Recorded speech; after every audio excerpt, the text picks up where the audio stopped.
different emotions.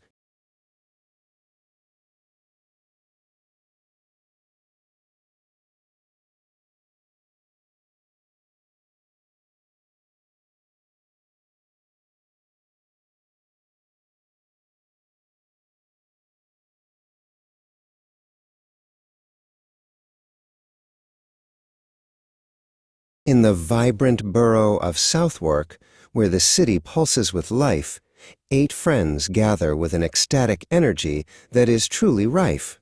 Today is a day for creation, a collaborative and bold design, as Dan and Sally paint a rocket that looks absolutely divine.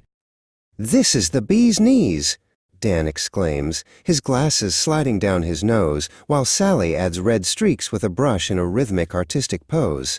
Happiness is aglow, a sunny serotonin surge in the brain, making every task feel effortless, like dancing in warm summer rain. It is the apple of one's eye, a joyous and loquacious delight, as they curate a cardboard masterpiece ready for celestial flight. While the pair works with zest, Charlie watches his sister Jenny with a protective eye, ensuring her purple dress stays dry and her hearing aid is secure and high. Charlie worries about her absence, but currently she is near, helping him maintain the orange trim without any infantile fear. Happiness is not just a fleeting ecstasy or a sudden exhilaration. It is found in the small, consistent acts of shared dedication. Did you know that when we are happy, our brains release dopamine, a chemical that acts like a rewarding high five for our mood? It turns a simple afternoon in a garden into a phenomenal adventure, making every friend feel distinguished and shrewd. But emotions shift like the tide on the Thames' muddy shore, and sadness arrives as Jenny steps through the heavy garden door. She is mourning her hamster, Neela, a demise that feels heavy and deep, a dismal and crestfallen sorrow that makes her want to weep. "Neela was the goat, Charlie. My heart is like an empty cage in it," Jenny sobs, her voice trembling with a mourning rage. Sadness is an abysmal weight, a heavy cloak upon the chest. Did you know that crying helps the body process stress and find rest? "I'm gutted, sis," Charlie sighs, hugging her tight. "But look, I've got you a new friend. Little Nibbles is here to make things right." The gloom exacerbates when Dan's morning takes a sharp turn, for a trip to Addington Palace is a treat for which he does yearn. Instead, he sits in a dentist's chair, a dreadfully monotonous place, with a toothache that leaves a grimace across his glasses-clad face. Nigel pops by later, his green shirt a beacon of news that is truly bleak. "Yo, Dan, Addington Palace is closed for refurbishment. It's proper peak," Nigel explains, his voice a cacophonous ring in Dan's sore ear, confirming the palace won't be open for at least another year. This inconsistent luck leaves Dan feeling under the weather, as the tedium of a postponed plan pulls the two friends together. Since Addington Palace is closed, a truly mediocre chore, Dan and Sally saunter to Crystal Palace to see the dinosaurs once more. The stone giants sleep by the lake, an eyesore to some but a treasure to see, and Dan's sadness dissolves as he mimics a megalosaurus with glee. "Look at the iguanodon," he shouts, his glasses reflecting the view, proving that a change in location can make everything feel new. Even when plans fail, and the day feels atrocious and gray, a shift in perspective can still salvage the day. They reminisce about history, their laughter a replica of joy, as happiness returns to the Cantonese girl and boy. Nigel's blood begins to simmer, then it reaches a boiling heat as the traffic to Reading becomes a metal-clogged, static street. He is incensed and infuriated by the cacophonous honking of horns, feeling like a trapped animal amongst the urban concrete thorns. Anger is a volcanic eruption, a surge of cortisol and fire. It's the body's fight-or-flight response, an evolutionary wire. "This is atrocious," Nigel bellows, his face turning a vivid shade of green. "We've been stationary for hours. It's the worst delay I've ever seen." Oliver tries to soothe him, saying, "Don't get bent out of shape, mate." But Nigel's ire is relentless, a fury he cannot abate. Inside the car, the air is parched and the atmosphere is dire, as Nigel's loud protests add fuel to the fire. His father, Emeka, turns around with a look that could chill, reprimanding the shouting that Nigel refuses to still. "Pipe down, Nigel. Your behavior is substandard and rude," Emeka rebukes, shifting the boy's petulant mood. Anger is a temporary storm, a dark cloud that will pass, but it requires a person to be tolerant and not act like an ass. Nigel huffs, his energy withdrawn and his ego slightly marred, finding that sitting in silence is exceptionally hard. At the Churchill Theatre, the lights dim for the big school play, and Sally feels a phenomenon of courage as she leads the way. She is Cinderella, a vision in pink, ready to shine, but the bus ride there is a disaster, a truly appalling design. A hiss-pop sounds as a tire goes flat on the road, and the group sits stranded with their heavy theatrical load.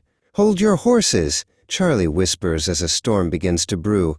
"We'll make it to the theater, Sally. I'm right here with you." Fear's the amygdala's alarm, a frantic and primitive beat, making the heart race like a sprinter on a Southwark street. The thunder is a cacophonous peril, an oxymoron of beautiful fright, and Sally huddles in the wings, hiding from the flickering light. The pathetic fallacy of the storm mirrors her internal dread as the rumbling clouds roar like lions over her head.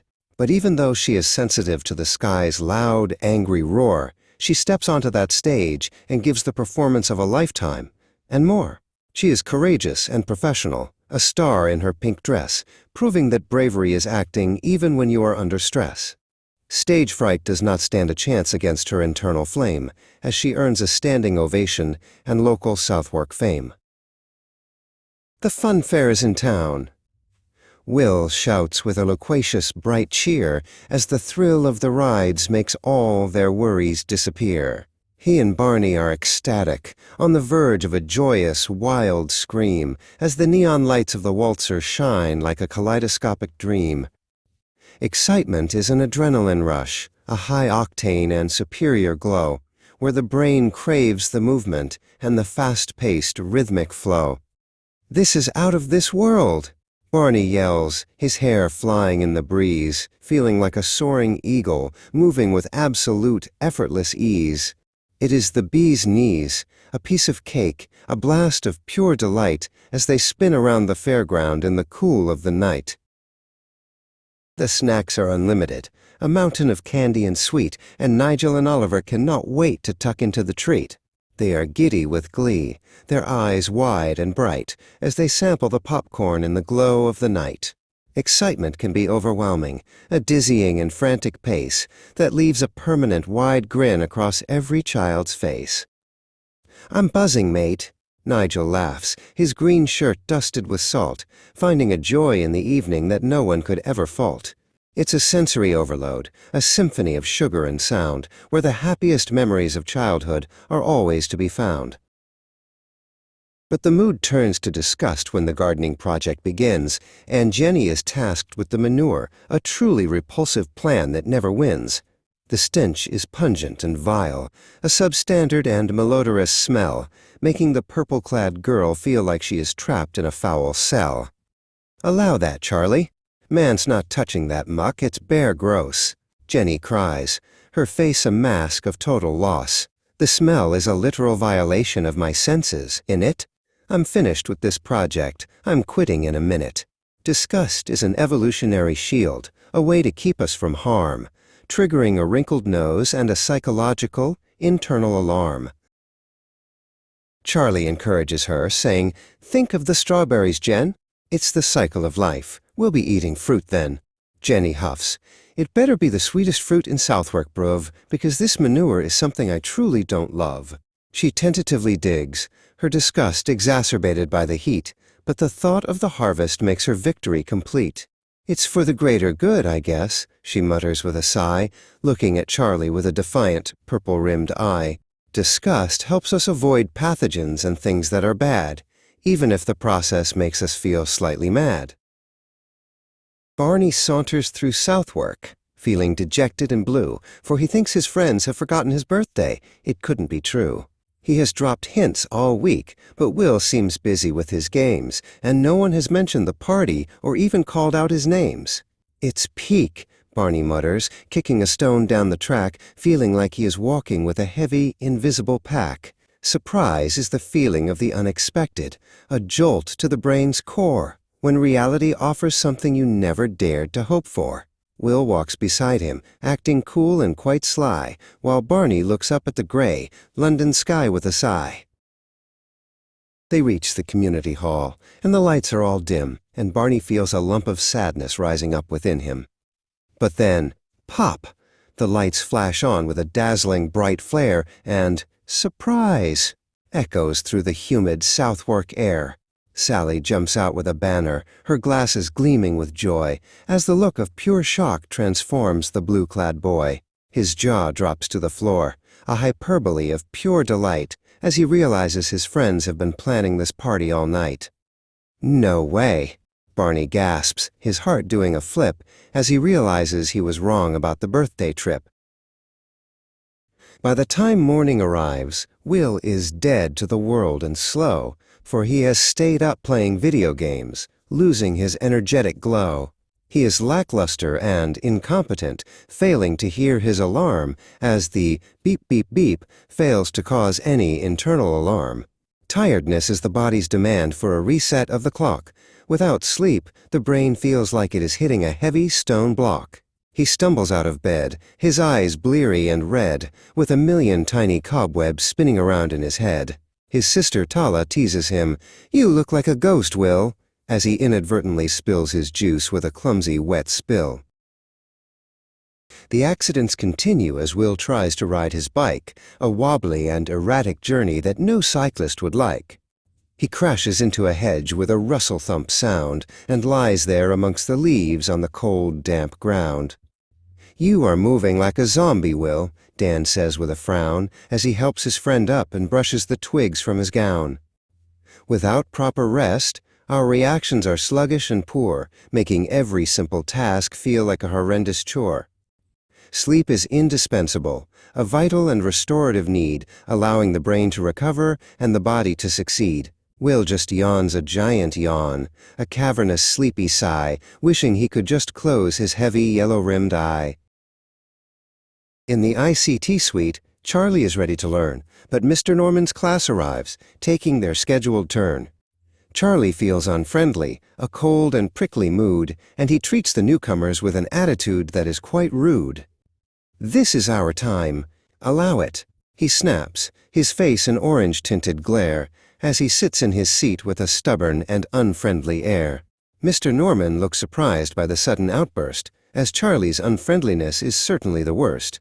Unfriendliness is a wall, a defensive and sharp-edged state, often born from a sense of unfairness or a twist of bad fate. Sally watches from the corner, her glasses perched on her nose, as Charlie's hostile behavior begins to irritate his foes. Sally decides to give Charlie a taste of his own medicine, being cold and aloof, to show him where his manners have been. She ignores his questions and gives him the shortest of replies, until Charlie sees the reflection of his own rudeness in her eyes. "That's not very nice, is it, Charlie?" Sally says with a firm, steady tone, and Charlie realizes he has been acting like a king on a grumpy throne. He apologizes to the class, letting his unfriendly walls fall, and soon there is a collaborative spirit shared by them all. Later that day, Oliver hears a frantic thump-thump from the hall, and finds Nigel trapped in a toilet cubicle, feeling quite small. The lock has jammed solid, a redundant and annoying mistake, and Nigel is starting to feel his composure begin to shake. Without a second thought, Oliver works to release the jammed, silver door, showing a modest and sufficient grace that Nigel cannot ignore. "You are a lifesaver, mate." Nigel cries as he steps out free, grateful for the kindness that Oliver has shown so readily. Kindness releases oxytocin, the cuddle hormone of the brain, helping to forge a connection and wash away any pain. Nigel is running too fast, a green blur on the street, with a reckless and erratic rhythm in his flying feet. He tries to move a heavy rock, but his grip begins to slip, and the stone strikes a window with a smash and a zip. Barney has warned him, "Slow down, Nigel, please." but he has ignored the advice with an arrogant, boastful ease. Now the glass lies in shards, a crystalline and broken mess, and Nigel feels a wave of sorry, a deep and heavy stress. Saying sorry is hard, a bruise to the ego and pride, but Nigel apologizes for the advice he has defied. To make matters worse, Nigel trips Charlie in his haste, a clumsy and accidental fall that leaves a bitter, sorry taste. Charlie tumbles to the ground with a whomp on the grass, and Nigel realizes he has let his selfishness come to pass. "I'm so sorry, Charlie, I was moving too fast in it," Nigel says, helping him to his feet. "I should have listened. I was far too indiscreet." Being sorry is more than just words. It's a change in the heart, a way to make a brand new and much better start. Charlie brushes off his knees, accepting the apology with grace, as a look of forgiveness spreads across his orange-clad face. On the racing track, Nigel is egotistical and fast, certain that his superior speed means he will never be last. He is the hare of Southwark, boasting of his rapid green pace, while Will is the tortoise, steady and slow in the race. Nigel stops to show off, doing a victory dance for the crowd, but Will keeps on moving, silent and humble and proud. Will crosses the finish line first, a phenomenal and shocking win, while Nigel realizes his boasting has been a foolish, loud sin. "Fair play, Will," Nigel mutters, his pride significantly marred, finding that losing with dignity is exceptionally hard. Jealousy stings Oliver after losing at Snap, leading to a devious plan and a moral mishap. He frames Nigel for cheating, a fake and malicious lie, but his conscience begins to sting as the hours go by. Feeling ashamed, Oliver tries to hide his mistake with a joke, but his facetious toilet humor is a poor stroke. "Is that a bit of manure on your hearing aid, Jenny?" Oliver laughs, but the joke is cruel and far from funny. Jenny snaps, "That's not funny, Oliver. Man's already feeling low about Neela, and you're making toilet jokes? It's peak behavior, bruv. Allow it." Oliver feels the weight of his actions, a heavy and shameful regret, as he realizes he has made a friend he shouldn't upset. Jenny is inconsolable and thinks she is late for a Wembley convention, her phone turned off to avoid any attention. She feels ashamed of her lateness, a heavy and dark dread, as thoughts of her failure spin round in her head. "I've messed up the whole day, Barney. First Neela, now I'm late for the big event." She cries, her energy spent, but Barney finds her and points to the clock in the sky. "The time was fast, Jenny. Don't let your spirit die." She discovers the error, and her shame starts to wane as the truth of the circumstance washes away the pain. "Oh, thank goodness. We're actually early in it." She laughs, her joy returning every single minute.